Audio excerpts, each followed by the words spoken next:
أما بعد فأعوذ بالله من الشيطان الرجيم بسم الله الرحمن الرحيم ما كان محمد أبا أحد من رجالكم ولكن رسول الله وخاتم النبيين وقال صلى الله تعالى عليه وسلم أنا خاتم النبيين لا نبي بعد کہ محمد سے وفاتوں نے قدم تیرے یہ جہاں چیز ہے کیا لوح و قلم تیرے آقا تیری معراج کے تو لوح و قلم تک پہنچا اور میری معراج کے میں تیرے قدم تک پہنچا تو نہیں مٹ جائے گا ایران کے مٹ جانے سے تو نہیں مٹ جائے گا ایران کے مٹ جانے سے کہ نشے میں کو تعلق نہیں پیمانے سے ہے آیا یورش تاتار کے افسانے سے پاسبا مل گئے کعبے کو صنم خانے سے تاریخ گواہ ہے کہ جب حالات نے انگلائی لی ہے محمد رسول اللہ صلی اللہ تعالی علیہ وسلم کے وارثین آپ کے جانشین اور آپ کے سپوت سروں پر کفن باندھ کر میدانوں میں اترے ہیں اور انہوں نے ہر زمانے میں چاہے ابلتے ہوں سلگتے ہوں یا گھٹاٹوپ اندھیروں میں تیرے وتار آندھیوں کے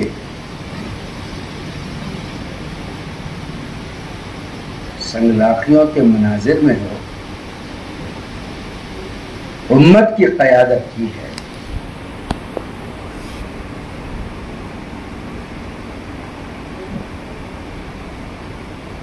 پروگرام چل رہا ہے یہ خالص علماء دین اور عمائدین امت کی فکروں کا پروگرام ہے ابھی حضرت نے جو بات فرمائی بڑا دل سے اتفاق کرتا ہوں 1000 جلسوں پر بذل و صرف یک طرف اور اس ایک مجلس پر چند ٹکوں کا بذل و صرف یک طرف یہ کام ہے دیگر ساری چیزیں رسومات ہے لا يبقى فی الاسلام الا رسومات جاری ہے ابھی حوالہ دیا ہمارے حضرت مفتی احسان شاہ صاحب دامت برکاتہ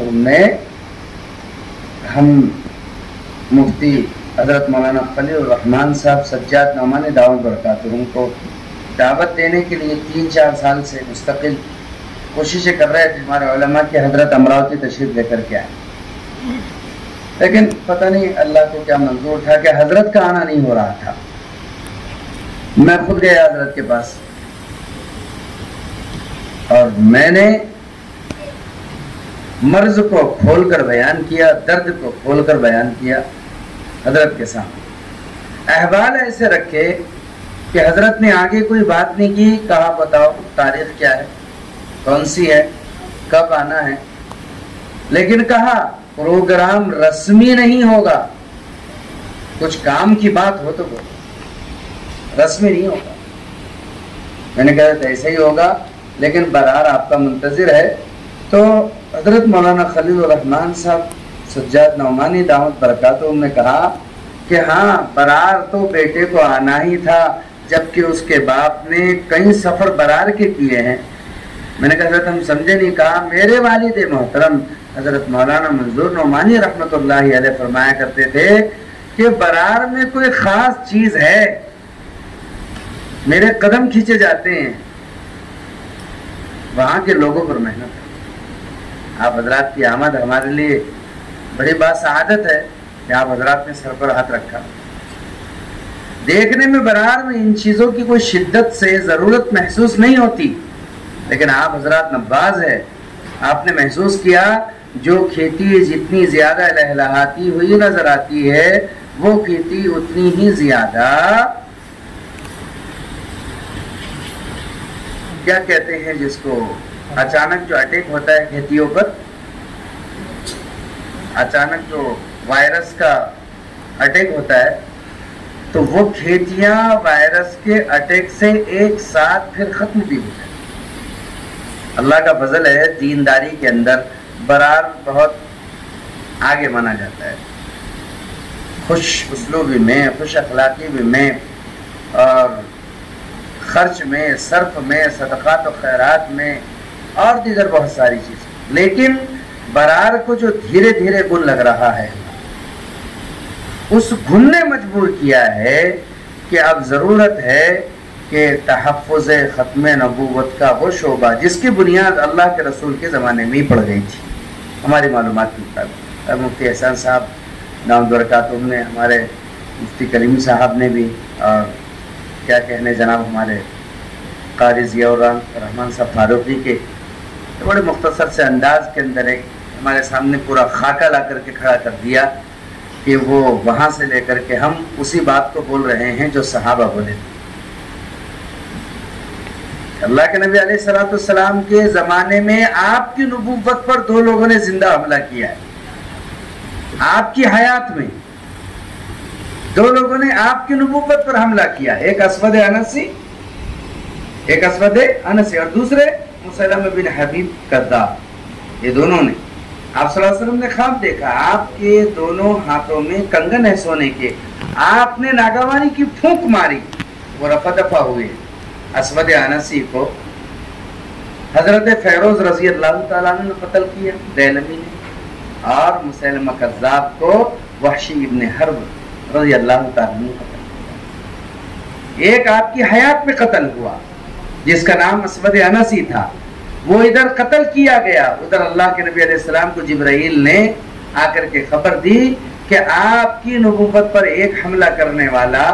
آپ کی حیات میں نبوت کا ایک دعویٰ کرنے والا اسود انسی قتل ہو گیا ہے۔ تو کس نے قتل کیا ہے؟ تو جبرائیل امین نے خبر دی کہ آپ کے ایک صحابی نے قتل کیا ہے۔ آپ صلی اللہ علیہ وسلم نے فرمایا تھا فقد فاز فیروز، فیروز تو کامیاب ہو گیا۔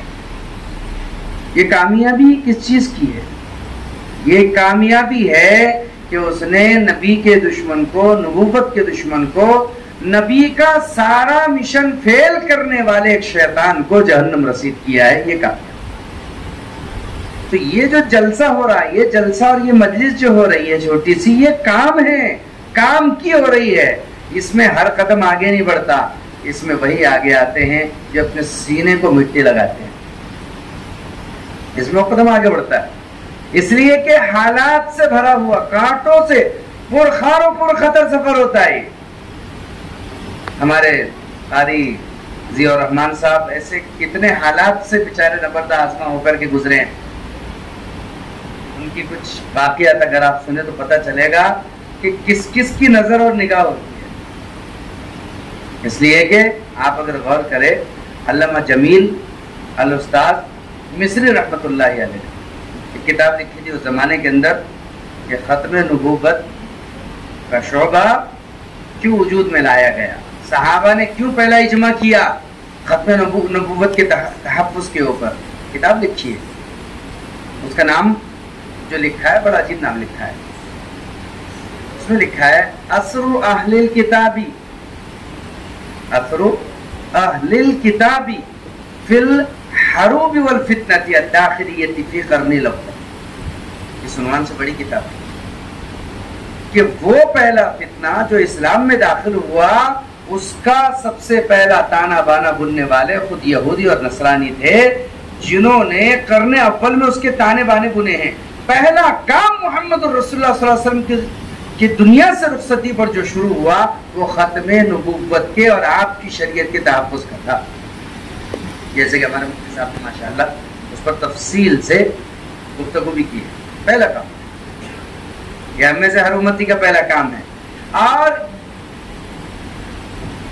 میرے عزیزوں، میں تھوڑا سا خوش ہو رہا تھا کہ قاری ضیاء الرحمن صاحب نے اس موضوع کو چھیڑا تھا، لیکن ماشاءاللہ ذہین فتین آدمی ہے، انہوں نے کہا اس کو چھوڑیے، ایک طرف رکھیے۔ موضوع مجھے بڑا اچھا لگ گیا، لیکن ٹائم ہی نہیں تھا ان کے پاس، ان کو وقت دینا چاہیے، ایک ڈیڑھ گھنٹہ۔ صحیح بات، جو کام ہمیں کرنے ہیں ہم وہ تو کرتے نہیں, جو کام ہمیں نہیں کرنے ہیں ان کاموں میں الجھے ہوئے. ہم جن کاموں میں الجھے ہوئے ہیں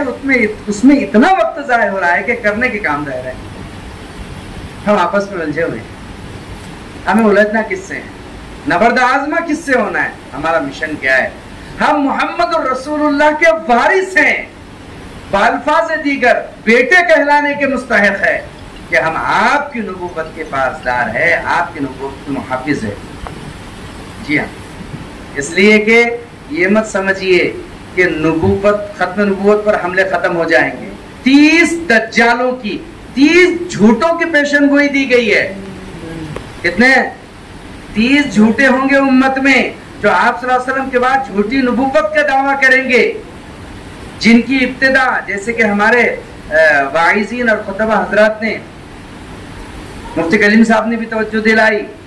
کہ وہ آئیں گے کبھی فتنے شکیلیت کی شکل میں, کبھی فیاض کی شکل میں, کبھی فلاں کی شکل میں. ان کی ابتدا ایسے ہوگی, ان کا بیچ ایسا ہوگا, ان کی انتہا ایسی. وہ دیکھنے میں کیسے ہوں گے, ان کا ظاہر کیسا ہوگا, ان کا باطن کیسا ہوگا. ہماری ان سے کوئی دشمنی نہیں ہے. ہماری ان سے دشمنی اس وجہ سے ہے کہ محمد الرسول اللہ صلی اللہ علیہ وسلم نے جس امت کے اس چابی کو بچایا تھا, جو چابی ہی جنت کھولتی ہے, اسی چابی کو چھین لینا چاہتے ہیں. یہ اسی کا نام تحفظ ختم نبوت. اگر کوئی ختم نبوت کا قائل نہیں ہے, ختم نبوت کیا چیز ہے کہ بھئی آپ صلی اللہ علیہ وسلم آخری نبی, آپ کا دین آخری, آپ کی امت آخری, آپ کی شریعت آخری. اب کوئی نیا دین چلے گا نہیں, نئی شریعت چلے گی نہیں, نئی امت آئے گی نہیں. یہ مطلب ہے موٹا موٹا ختم نبوت کا. تو کوئی نبی کی شکل میں دعویٰ کرے گا, کوئی اور کسی شکل میں دعویٰ کرے گا, اس لیے کہ دنیا جانتی ہے جتنا اکرام اس دنیا میں نبی کا ہوتا ہے اور کسی کا. سے لوگ بڑا بننے کے لیے ایسا راستہ تلاش کرتے ہیں جس راستے میں ان کی عزت کو 2 بال کی ملے, ان کو 4 چاند لگے, تو یہ راستہ آسان نظر آتا ہے. عجیب بات یہ ہے کہ اس دور میں ایسے لوگوں کے ماننے والے بھی نظر آتے ہیں جو یہ کہتے ہیں کہ لا الہ الا انا, جو یہ کہتے ہیں کہ میرے سوا کوئی معبود نہیں. امریکہ میں ایک ریاض نامی شخص نے اللہ ہونے کا دعویٰ کیا, لوگوں نے اس کو بھی اللہ مان لیا. یہ دور تو عجیب چپڑ خناتی دور چل رہا ہے. ابھی شروع میں ابتدا میں حدیث پیش کی تھی مفتی صاحب نے کہ ایسا دور آئے گا کہ آدمی اس حال میں صبح کرے گا کہ وہ مومن ہوگا, لیکن رات اس حال میں ہوگی کوئی ان سے کافرہ, وہ سورج ڈوبتے ڈوبتے اپنے گھر کی طرف اس حال میں لوٹے گا کافر ہو چکا ہوگا. کتنی عجیب بات ہے, سوچنے سے تعلق رکھتی ہے. اور ہم اس دور کی طرف بڑھ چکے ہیں, اس میں داخل ہو چکے ہیں. اس لیے ہماری اپنی ذمہ داری بنتی ہے کہ ہم بھی ان سپاہیوں کے صف میں شامل ہو جائے جن کے سروں پر یہ ذمہ داری کا کانٹوں بھرا تاج سجایا گیا ہے کہ محمد الرسول اللہ صلی اللہ علیہ وسلم کی ختم نبوت کے تحفظ میں ہی پوری امت کے ایمان اور اعمال کا تحفظ ہے. یہ نہیں تو کچھ نہیں, اور یہ ہے تو سب کچھ ہے.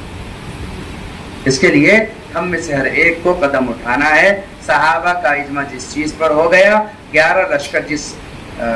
قد و قامت کے لیے بھیجے گئے اور جس اقامت کے لیے بھیجے گئے, 1200 صحابہ جس میں شہید ہوئے, جس میں سے 700 علماء صحابہ تھے جو قاری بھی تھے, حافظ بھی تھے, علم میں. ذمہ داری مبارکبادی ہے حضرت مولانا مفتی فضل متین صاحب کی کہ آپ کے لیے تلنگانہ سے لوگ پیر سر پر رکھ کر کے آگے, بڑے بڑے لوگ جن کے پاس وقت نہیں. آپ کے لیے اورنگ آباد کی وہ شخصیات جن کی ایک نظر جھلک پانے کے لیے لوگ بےتاب ہوتے ہیں, وہ آپ کے پاس آ گئے. علاقہ برار سے آپ کے بلاوے پر, اکولا سے ہمارے مفتی حفیظ صاحب جیسی شخصیت اور دیگر احباب آپ کی خدمت میں, آپ کے ساتھ خدمت کرنے کے لیے تشریف لے کر کے آ گئے. اس لیے کوئی بہت بڑا اجلاس نہیں تھا, یہ مشاورتی اجلاس تھا جس کے اندر یہ بات طے ہونی تھی کہ اس مشن کو آگے بڑھانے کے لیے ان حضرات کی سرپرستی کے اندر کس طریقے سے آگے بڑھایا جائے. ماشاءاللہ آج ہمارے سامنے بہت ساری چیزیں آ گئی ہے. ہم سب نیت کریں کہ انشاءاللہ ہم اس کام کو, اس مشن کو دل و جان کے ساتھ آگے بڑھائیں انشاءاللہ.